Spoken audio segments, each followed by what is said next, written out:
یک مطلب رو میخوام بهتون بگم بچه‌ها، در رابطه با افرادی که قصد سفر به ترکیه رو دارن. حالا استانبول یا فرقی نمیکنه جای دیگه، ولی معمولا به استانبول مسافرت میکنن.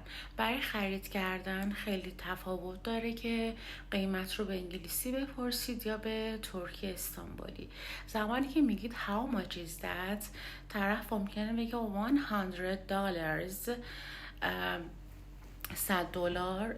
اما زمانی که میگید که bu kaç lira، طرف ممکنه بگه 50 لیرا، 50 لیره. خب این خیلی فرق داره که شما انگلیسی بپرسید یا ترکیه‌ای.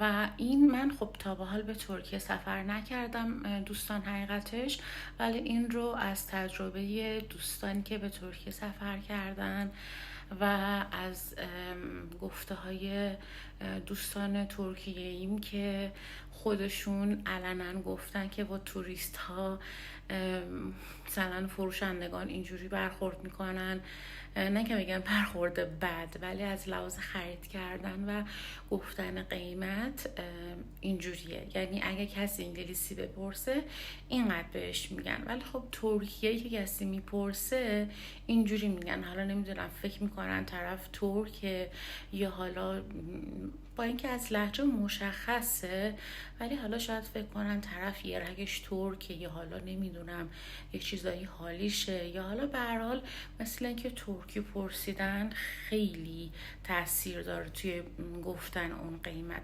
$100 کجا؟ 50 لیره کجا؟ با توجه به اینکه قیمت لیر خیلی اصلا پایین، اصلا قابل قیاس با دلار نیست. و اینکه اینو گفتم که بهتون بگم که نکنم توی پاچتون، حواستون باشه و برای پرسیدن قیمت نگین how much is that، بگید که خب وقتی که وارد یک فروشگاه میشید یا مغازه، مرحبا کالای گلسین، سلام، خسته نباشید، بو کاچ لیرا، این چند لیره است، یا بونون فیات نکادار، قیمت این چقدره، یا فیات نکادار چند قیمته. از این جملات میتونید استفاده کنید. پس حواستون باشه ترکی استانبولی بپرسید، به انگلیسی نپرسید. امیدوارم که از این پست بهره کافی برده باشید.